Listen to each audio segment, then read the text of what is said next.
Clear thinking, cogently discussed.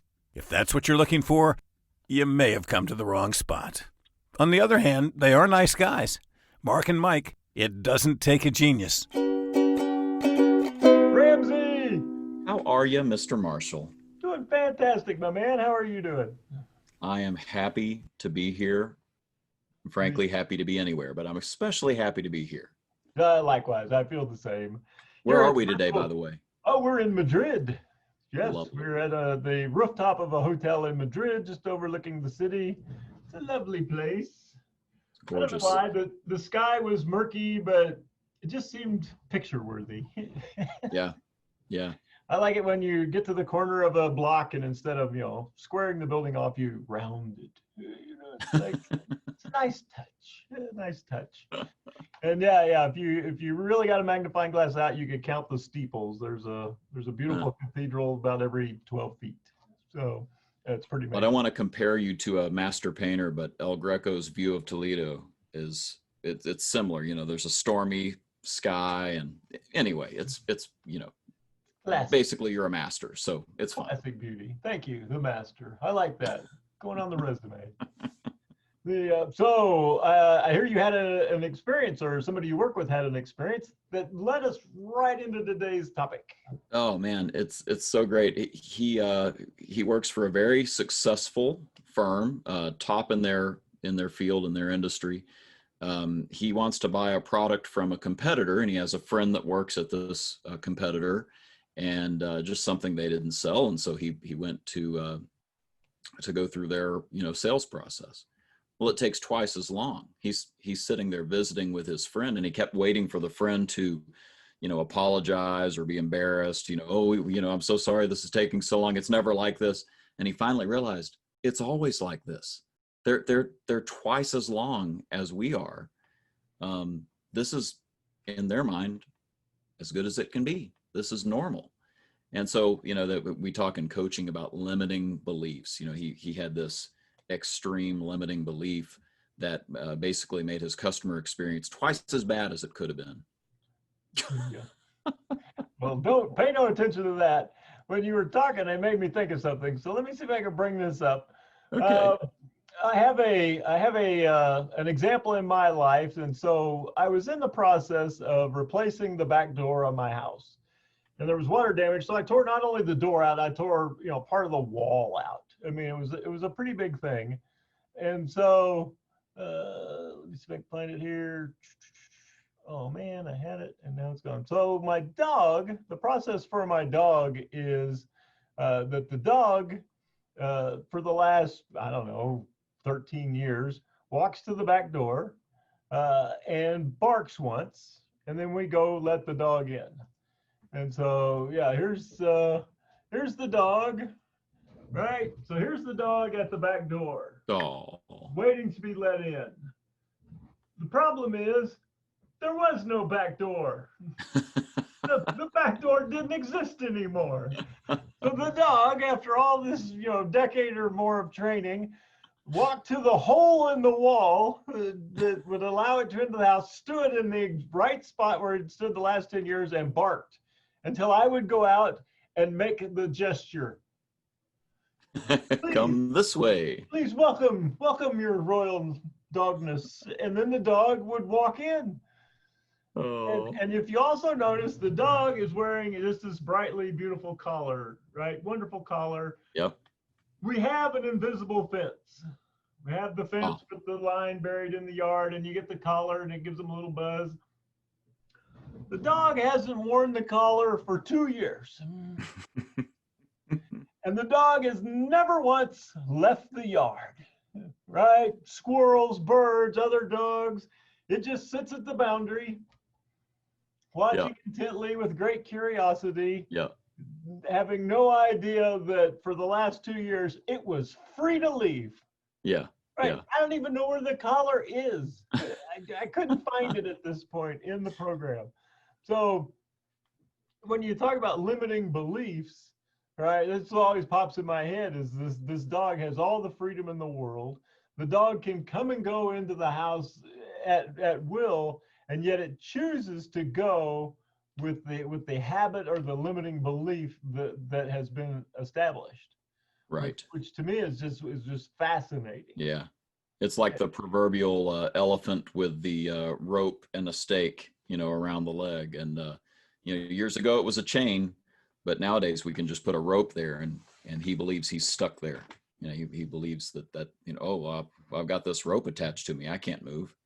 So, the funny thing is that, the reverse happens as well, right? Like if you don't have a limiting belief, if you don't even know that there's a limiting belief, you can achieve magic.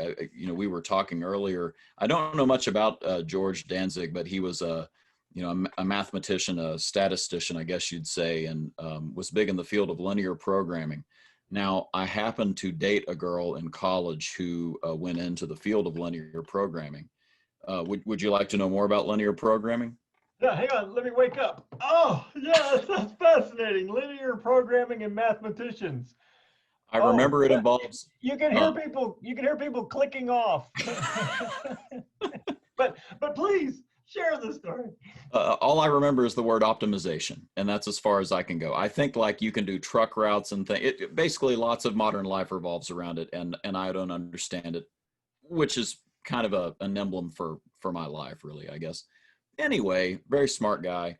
And he was late to class one day. He copied down a couple problems off the board, went home, did his homework. At least he thought it was his homework. Turns out he solved these two problems, which were sort of famous, unsolvable statistical issues in the field. And so, of course, his professor's really excited, and it turns into a thesis project for him. But he basically didn't know no better. And he was able to solve two problems that people thought were unsolvable. Yeah, that's amazing. And if you don't know, what is it? If you think you can, or if you think you can, either way, you're right. Yeah, Henry Ford. Yeah. Yeah. So I had kind of a similar experience, but without my brain. And so mine was I run fairly consistently. Every other day I run, and my time is always within the same time. And I've got a little app, and it tells me how fast each mile I ran and stuff like that. And so my daughter, who's much faster than I am at running, so she wanted to go for a run one day, and so my app wasn't working. It needed to be updated or something. So I took off and I ran with her. Well, when we got done, we looked at her app, which is always synced up pretty close to mine. I'd run one of my fastest times ever. Huh. And it didn't feel that much more difficult. It didn't feel harder. It wasn't like, like I got to the end and collapsed and had used all my resources. Right. It was just, there was something in my head that said, yeah, this is the speed you need to be going. And when I didn't have that tracking and I had somebody else pacing me, I come to find out that that was completely not true. It was incredibly not true. I had the same problem with I'll share here. I was addicted to Mountain Dew. So I drank a Mountain Dew for breakfast. I drank a Mountain Dew at lunch. You'd have to have that afternoon Mountain Dew. To take the edge off, sure. Keep you going right in the afternoon. And then, of course, one to aid digestion at dinner time. I did that for years. And then one Easter, I decided, because Lent was over, I'd choose to give up something because, authority. And so I just gave up all caffeine. Yeah. And I had a headache for about 3 days, just a little strange headache right in the middle of my forehead. Yep. And at the end of day 3, that was it. Nothing had changed. I didn't need it to get going in the morning. I didn't need it to digest lunch. I didn't need it to get me through the afternoon lethargy. I didn't need it at dinner. For decades, I told myself all these stories. Yeah. And the stories weren't true. Yeah. And then I was angry. I was so angry with myself because I had put this chemical in my body for all these years thinking that, and when I thought these things, I believed they were all true. Yeah. I firmly believed I needed this to function. Yeah.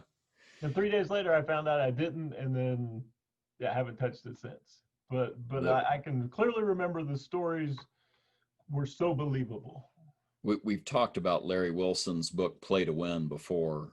Our colleague Hilda Martinez has brought it to our attention because she used to work for Larry at Pecos River Learning, and he talks about in the book that we've all gone to MSU, making stuff up, you know, and I mean, it's so true, right? That we've just come to these conclusions, and maybe it's based on something that happened in our childhood or some traumatic event, or maybe just, you know, we don't know no better, but we make up these stories and then base decisions off of them. And he gives the example at General Motors, there was a study done in the 70s of, you know, what do the managers believe? And it's a long list, but it involves things like customers really care about style more than they do quality. You know, the import market, I can't remember, it's a number in the teens. The import market will never be more than 15%. Things that just, you know, they made decisions based on that had extreme consequences. And so this whole session is about, you know, let's see if we can check our limiting beliefs and make sure that there's nothing we're making decisions on, running our life on, that's just completely inaccurate. It makes perfect sense. So hopefully the people listening, since we've given such pithy examples, are now sitting on the edge of their seat going, I believe you, Mark and Mike. What can I do? So are there some questions I could ask myself? Yeah, you got some really good coaching questions that you know, I've used with clients and really helped them. And to some degree they go in order, but I don't think they have to. The first one is, you know, as you're making decisions, you know, think about what beliefs you are having, you know, in order to arrive at those conclusions. You know, there's some assumption you have in your makeup that's making you think that this is the right decision. Well, here's the question: is that belief serving you or hindering you? Is the belief itself serving you or hindering you? Right. So there's a question. Another thing, and you know, we talk about the question, and what else, the magic question. Well, what else could be happening here? You know, allow your brain to extend beyond this one particular belief and say, what are some other things that could be causing this situation to come to be, instead of you know, this limited little belief that I have. And then my favorite one, and this is, you know, kind of can be a little dicey, but a great question to ask yourself is, what's the truth that combats this lie? What's the truth that combats this lie? It might be a data point. It might be just the fact that you realize, you know what, here's the truth. I made that up. This is just a belief. I don't know that it's true. But there's a truth that probably combats the lie. So is your belief serving you or hindering you? What else could be happening here? And what's the truth that combats that lie? Now, I know you have some additional tools at our disposal. What else would you throw at a limiting belief? Well, there's 3 strategies. So, I love especially your second question, right? And I've always phrased that as, what else can you do? What else can I do? What else can you do? And so and with the natural assumption, there is something else you can do. The limit that you're at, yeah, it's an obstacle, but what else can you do? Right. So the 3 strategies, one is adjust your standards. So you have to look and say, who am I comparing myself to?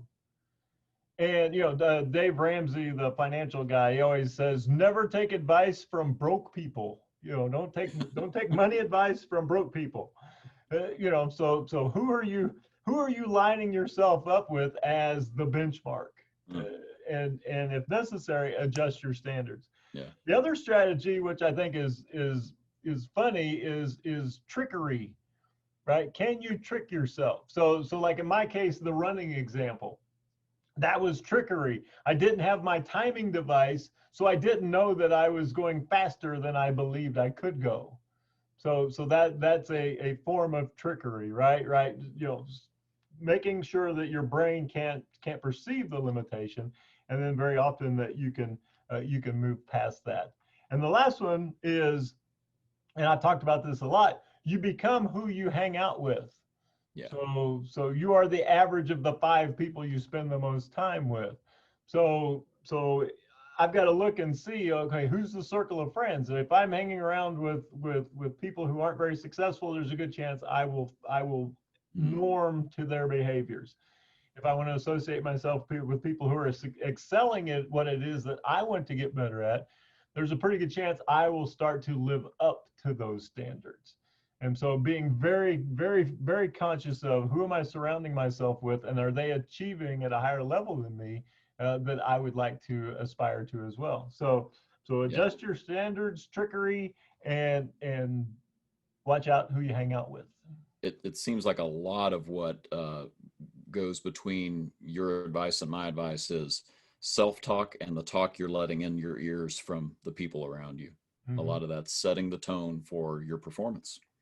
Well, and think of all your senses. So everything you're taking in. So you're taking in the visual, you're taking in the words, the sights, the sounds, how you feel, right?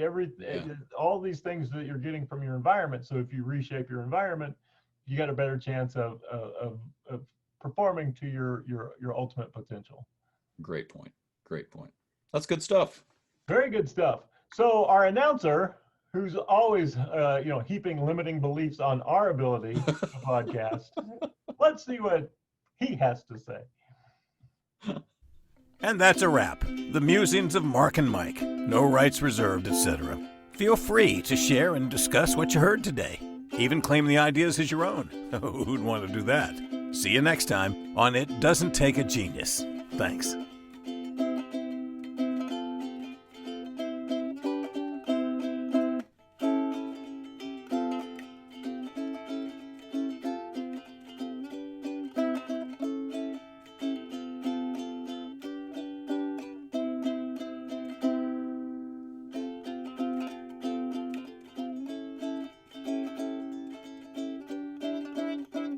That's good enough.